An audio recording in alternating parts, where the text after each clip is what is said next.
उमरिया बीत जाए रे, उमरिया बीत। प्रिय छात्रों, आप लोगों का YouTube के सूर्या मैथ क्लासेस में हार्दिक स्वागत एवं अभिनंदन है। आप लोग कक्षा 10 के छात्र बीजगणित में दो चर राशियों वाले रैखिक समीकरण युग्म का हल पढ़ रहे हैं, जिसमें मैं आप लोगों को दो चरों में रैखिक समीकरण युग्म में बदलने जा सकने वाले समीकरणों का हल बता रहा हूं। इसमें हमने पिछले टर्न पर कुछ सवाल बताए थे। आज मैं आप लोगों को इबारती प्रश्नों का हल बताऊंगा। प्रश्न क्या है उसको आप देखें और किस प्रकार से उससे युगपत समीकरण बनता है उसको बनाना सीखें, और यदि समीकरण बन गया तो हल करने के लिए आप किसी भी विधि का प्रयोग कर सकते हैं। पहले प्रश्न देखिए क्या है। निम्नलिखित समस्याओं को रैखिक समीकरण युग्म में व्यक्त कर हल कीजिए। का पहला सवाल है, ऋतु धारा के अनुकूल 2 घंटे में 20 किलोमीटर तैर सकती है और धारा के प्रतिकूल 2 घंटे में 4 किलोमीटर तैर सकती है। उसकी स्थिर जल में तैरने की चाल तथा धारा की चाल ज्ञात कीजिए।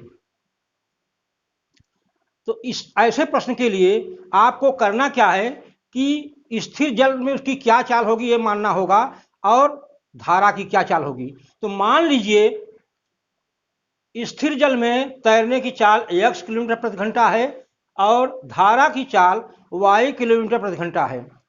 तो अनुकूल दिशा में, अनुकूल का मतलब जिस दिशा में जल की धारा है उसी दिशा में आदमी अगर तैर रहा है तो दोनों की चाल जुड़ जाएगी। तो उस दशा में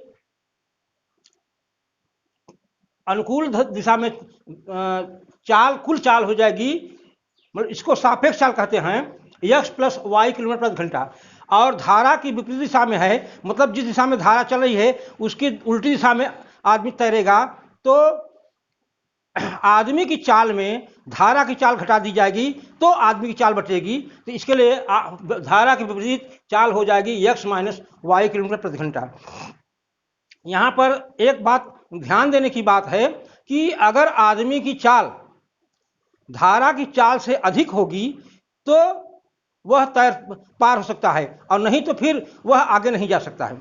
तो इस प्रकार को देखिए। अब पहली शर्त क्या कर रहा है, धारा के अनुकूल चाल जो होगी, चाल बराबर होता है दूरी बटे समय, तो कुल दूरी बटे कुल समय, दूरी दिया हुआ 20, तो चाल हो जाएगी x plus y equal to 20/2 2 घंटा। तो x plus y equal to 10। ये पहला समीकरण हमारा बन गया, साधारण समीकरण बन गया है। दूसरी शर्त के हिसाब से धारा के विपरीत चाल में 4 किलोमीटर जाता है 2 घंटे में, तो चाल बराबर हो जाएगा दूरी बटे समय, अर्थात x minus y equal to 4/2। तो x minus y equal to 2। यह समीकरण नंबर 2 हो गया। अब यह एक प्रकार से एक साधारण समीकरण बन गया है। इसको आप किसी भी विधि से हल कर सकते हैं। जैसा कि हमने बताया, अगर विधि न दी रहे तो आप विलोपन विधि का प्रयोग करें और वह आसानी से सवाल उससे हल हो जाती है। तो विलोपन विधि से हम सवाल को हल करेंगे।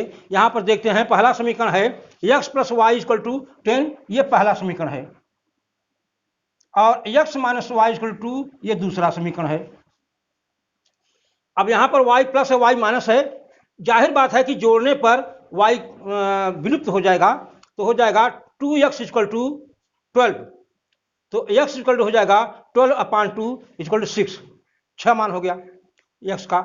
अब यही मान समीकरण 1 में रख दिया तो हो जाएगा 6 प्लस वाई इक्वल टू 10। तो y इक्वल टू हो जाएगा 10 माइनस 6, तो y का मान हो गया 4। अर्थात स्थिर जल में तैरने की चाल हो गई 6 किलोमीटर प्रति घंटा और धारा की चाल हो गई 4 किलोमीटर प्रति घंटा। बहुत आसानी से सवाल विलोपन विधि से हल हो जाता है, और यह तो प्रश्न साधारण सा था। तो इस प्रकार से आप प्रश्नों का अभ्यास, किसी भी प्रकार का प्रश्न हो उसको आप साधारण प्रश्न में बदलने की कोशिश करेंगे, और जब साधारण प्रश्न में बदल जाएगा तो वह सवाल हल हो सकता है। यहाँ पर रैखिक समीकरण जो होगा आपका x plus y equal to 10 और x minus y equal to 2 होगा। ये इस प्रकार से समीकरण बन जाता है। तो इसको आप लोग तैयार करें। अगले टर्न पर मैं आप लोगों को क्वाड्रेटिक इक्वेशन द्विघात समीकरण बताऊंगा। तब तक इनको आप पूर्ण रूप से तैयार करें। जो प्रश्न हमने बताया है उस आधार पर आप अतिरिक्त सवालों को हल करें, और जहां पर आपको समस्या आवे आप कमेंट कीजिए या आप पूछिए, हम आपको बताने के लिए तैयार हैं। तो आप जो है उसको तैयार रखें और अन्य सवालों को हल करके अभ्यस्त हो जाइए। तो अब हम अगले टर्न पर आप लोगों को क्वाड्रेटिक इक्वेशन बताना चाहेंगे। धन्यवाद।